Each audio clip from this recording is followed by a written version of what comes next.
Ngayon, puntahan na po natin itong issue kay Culaong.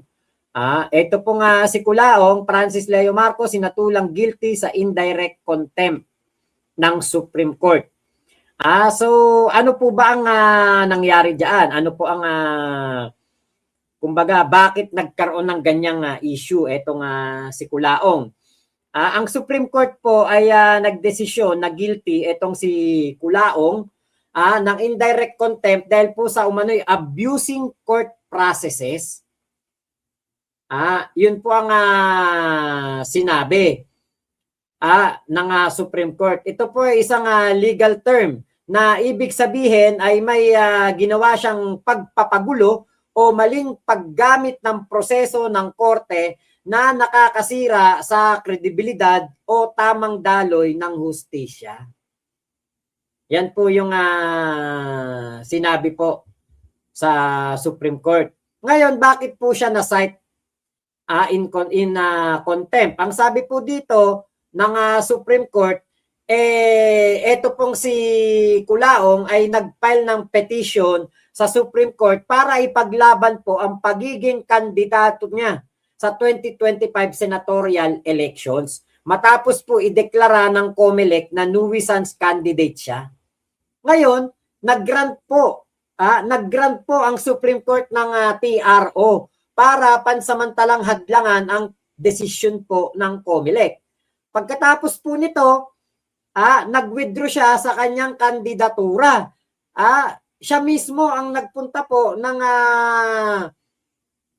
COMELEC para i-atras ang kanya pong kandidatura sa pagkasenador noong 2025. Pero alam niyo po, the damage has been done nasira na po na ano na po, kumbaga may mga naimprenta na, may mga nabalota, kumbaga nagmagaling na lang tong si Culaong kasi mga po gustong-gusto po niya na yung mga ganitong pagkakataon, pagpapapansin, yan, mga ganyan. Yan po ay talagang gustong-gusto po niya yan. Yung siya po ay napapansin. Uhaw na uhaw po ito sa publicity etong si Culaong. At ito po yung balita na yan, panoorin po natin. Pakinggan pala, ito po yan. Talagang po to, sinadya ni Culaong yan.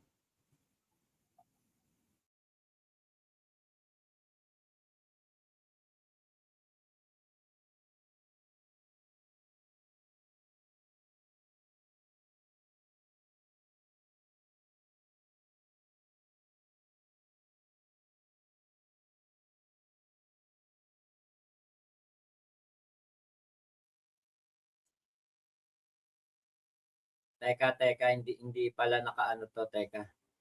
Okay, ayun, hindi pala naka-share dito. Umatras na sa pagtakbong senador para sa Bilang Pilipino 2025 ang online personality na si Francis Leo Marcos. Dahil sa kanyang pag-atras, naantala na naman ang pag-iimprenta ng mga balota.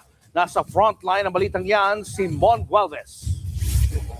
Ayokong gumastos ang gobyerno. Dumiretso sa tanggapan ng COMELEC ang online personality na si Francis Leo Marcos.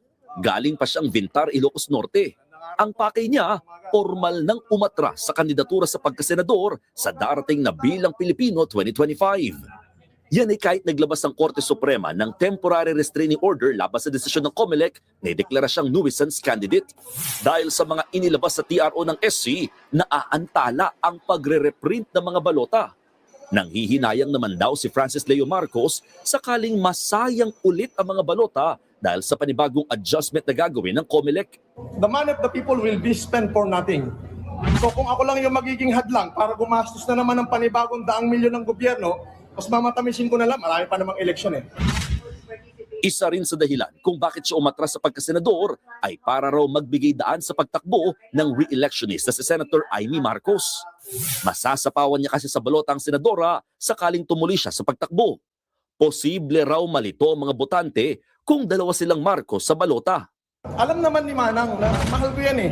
Ngayon, kung tanungin nyo na lang siya kung mahal niya ako o hindi. Kasi kung dalawa nga kaming Marcos doon, baka parehas pa kaming matalo. Imbis na kahit papano may Marcos na magsisilbi sa bayan, eh mawala pa. Wala raw nangumbisi sa kanyang umatras. Katunayan, tumakbo rin noong 2022 election si Francis Leo Marcos bilang senador. Umabot pa nga sa halos 5 milyong botong nakuha niya. At dahil sa pagkatras niya ngayon, aalisin na muli ng COMELEC ang pangalan niya sa balota habang hindi pa sila ulit nagsisimulang mag-imprenta. Pinilit ng COMELEC na matapos sa mga bagong ballot faces hanggang ngayong araw. Katunayan, bukas ng hapon sana nakaschedule ang reprinting ng mga balota. Pero dahil sa panibagong development, panibagong delay o pagkaantala na naman sa pag-iimprenta. Dahil sa pagkalas ni Francis Leo, i-edit na naman ang balota at madedelay ulit ang printing. Hihingi muli kami ng mga 2 hanggang 3 araw sapagkat muli namin babaguhin yung database ng COMELEC. At the same time, isi-serialize muli namin ng mga balota at the same time, yung mga ballot faces muli namin babaguhin. Lunes ng umaga, target ng COMELEC simulan ang reprinting ng mga balota. Nagbabalita mula sa frontline, Mon Gualvez, News 5. Mga kapatid, So, ito lang po ang ito lang po ang kumbaga yung dito yung masasabi ko. Pananggulo lang talaga tong si Culaong. Pananggulo lang talaga to. Kahit naman umatras siya noon, ganun din. Gagastos pa rin ang COMELEC sa kanilang panibagong imprenta na naman. Diba? Ngayon, itong si Culaong, gustong-gusto po nito ng publicity. Kita nyo naman ang mga salita. Mahal ko yang si Manang. Kaysa 2 pa kaming Marcos na matalo, diba? Halip na mayroong Marcos na magsisilbi sa bayan, diba mga ganun ang mga bunganga nito? Pero totoo po na yung kanyang pag-atras, perwisyo pa din po. Gumastos pa din po ang COMELEC dahil nga i-imprenta na naman. Inedit na dahil nga naglabas ng TRO ang Supreme Court, nag-iimprenta na ulit sila. Ngayon, pumunta na naman tong si Culaong doon sa COMELEC at inaatras niya na, di i-edit ulit, mag-iimprenta ulit ng panibago. So, ang dami pong papel na nasayang, ang dami pong pondo ng gobyerno ang nasayang dahil dito sa Culaong na to, natakbo ng takbo, nuisance naman.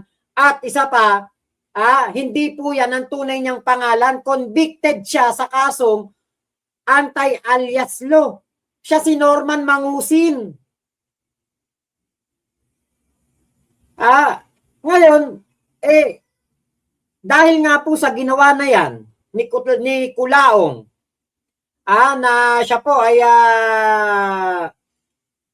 nag-withdraw, kahit na meron po siyang TRO mula po sa Supreme Court, yan po ay paglabag o pambabastos sa proseso. Parang ang dating, gusto mo na hindi ka masabing nuisance ng COMELEC. Pero yun pala, atras ka din naman pala.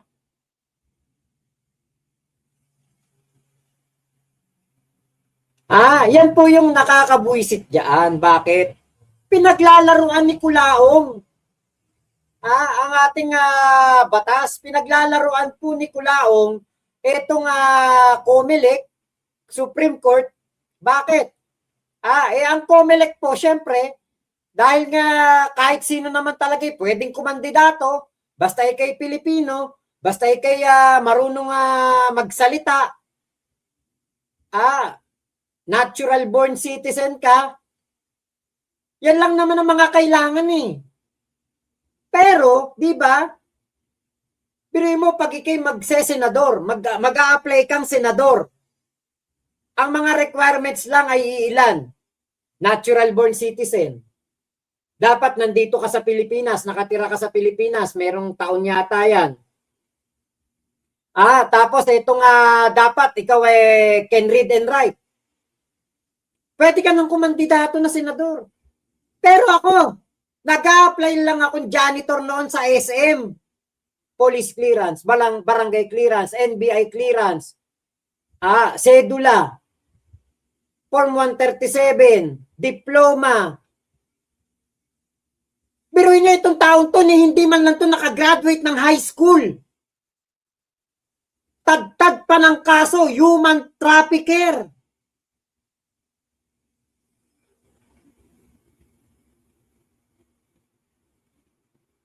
Nagbenta ng mga babae sa ibang bansa para gawing, ay nako.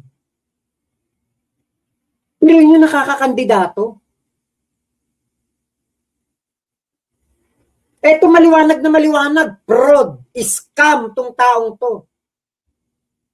Diba kaya sana, meron namang kumilos, buti nga si MG, si Makagago, nandiyan para soplakin tong taong to. Siguro ito na yung panahon para ang ating pong gobyerno ay aksyonan na itong kulaong na to. Dahil perwisyo po ang dala nito. Bili mo ang dating para pa siyang bayani. Pupunta ng COMELEC, inaatras ko na. Ayokong gumastos pang muli ang Pilipinas, ang gobyerno ng Pilipinas, dahil lamang sa akin. Putang ina, kahit nga umatras ka, kaya hindi ka umatras, gumagastos ang Pilipinas dahil sa'yo. Nasasayang ang mga tinta dahil nilalagay ang pangalan mong peke.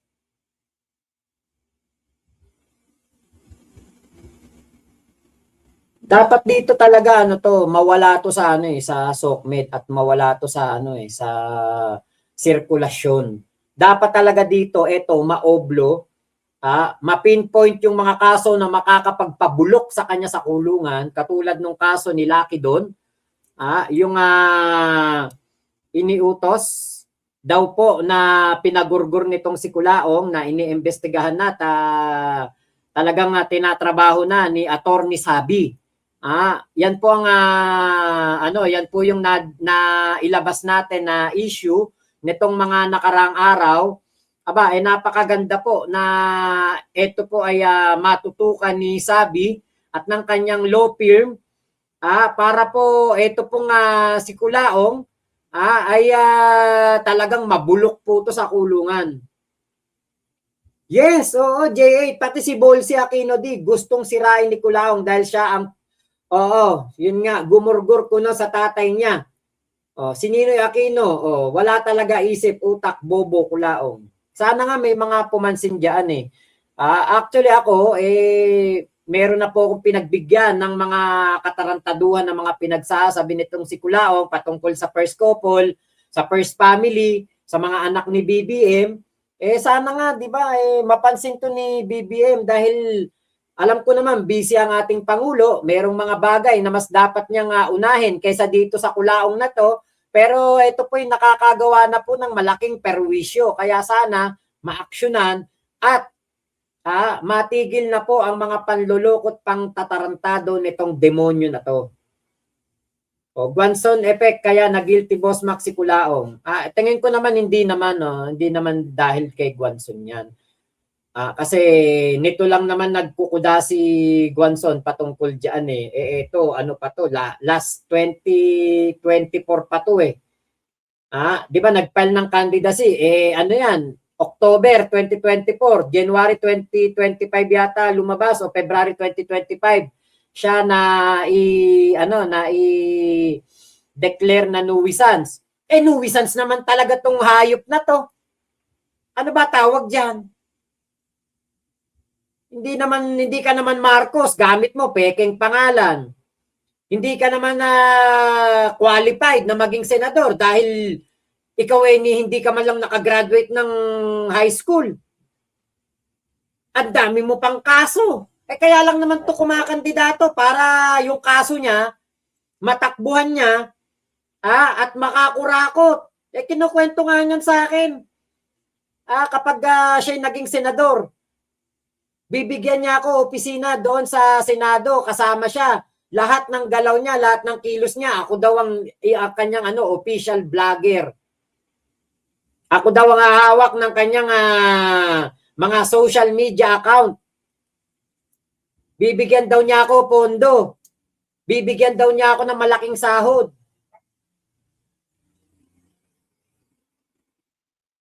Diba? Kaya dapat talaga dito kay Culaong ay ibigyan na to ng dala, bigyan na to. Pag doon lang sa kaso ni MG, tingin ko may laya pa to. Pero pag sa ibang kaso, like yung kay Rodel Palorina, kay Lucky doon na tinatrabaho na ni Attorney Sabi, talagang eto siguro may pag-asang ma-oblo. Saka isa pa, kita nyo biruin nyo, nakakagamit yan ng cellphone sa loob ng kulungan. Biruin mo, kakandidato ang senador pero labag ka ng labag sa batas. Ayan nakikipagtawagan sa akin yan. Makikita nyo dyan, nakadamit yan ng BJMP. Ayan yan ba yung kakandidatong senador? Hindi sumusunod sa batas? Ayan naka-uniforme ng BJMP pero nakikipagtawagan sa akin. Nasa kulungan siya niyan. Kaya sana talaga ma-actionan yan at mabigyan niya ng dala. Mabulok sa kulungan niyan si Culaong.